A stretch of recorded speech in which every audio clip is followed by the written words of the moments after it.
profite des tailles de mes haies pour vous parler du BRF.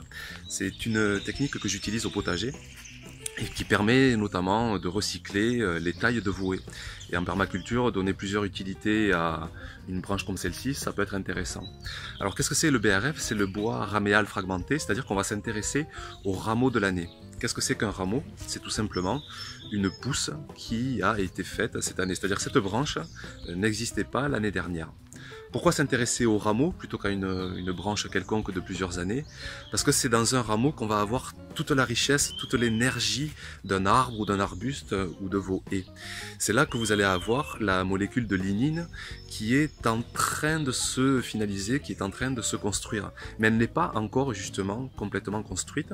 Et de ce fait, ça va être plus facile pour les champignons, ça va être plus facile de la décomposer et d'aller donner de la nourriture à notre potager. Le bois raméal, c'est bien ça, le bois des rameaux, la partie des arbres qui portent en fait les feuilles, les bourgeons, les fruits, les fleurs, est fragmenté puisqu'il est sectionné en petits brins de 3 à 10 cm.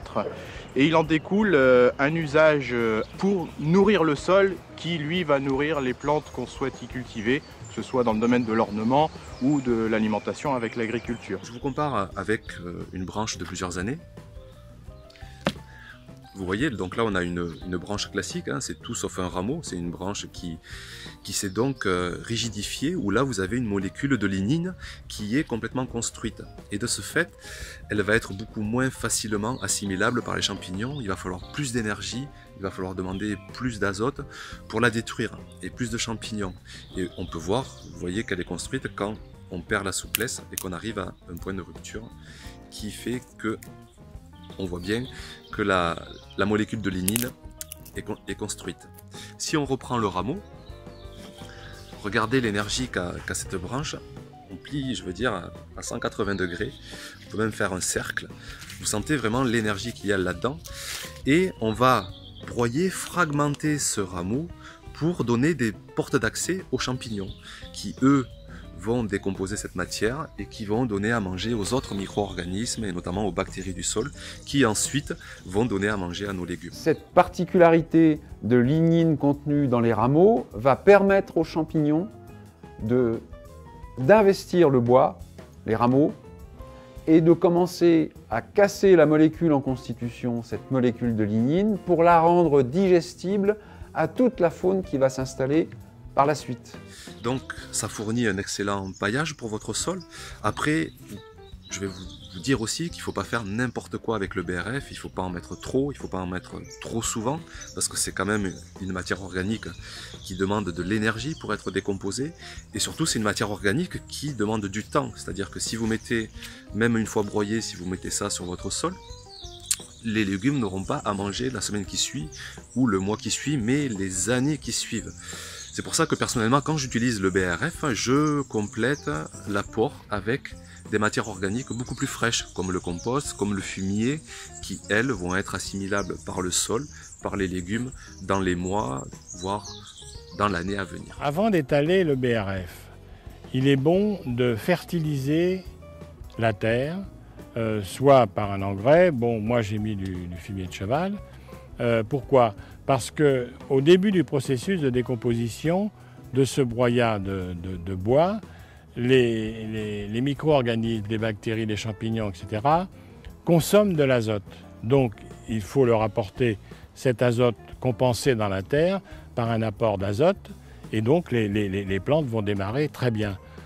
A contrario, il ne faut pas, quand on a fini la saison, par exemple à l'automne suivant, passer le motoculteur et enterrer ce broyat. Car là, vous avez la certitude d'avoir un arrêt d'azote, c'est-à-dire que pendant un an, vous n'avez plus rien qui pousse.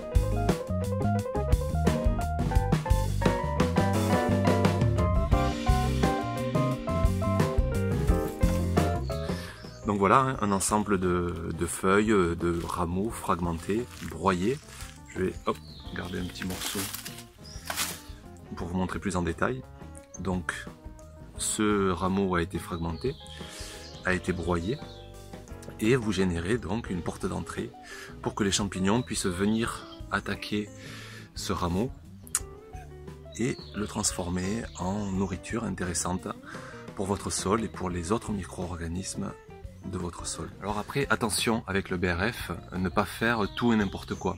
Je vous mets plusieurs extraits, notamment de Lydia Bourguignon, qui parle très bien du BRF et des erreurs qu'on peut en faire. Alors, les maraîchers souvent sont déçus parce qu'ils l'incorporent, parce qu'on est encore dans la vision que dans ce qu'on enseignait, là c'est incroyable, chaque fois les gens disent mais nous on nous a dit qu'il fallait enfouir la matière organique.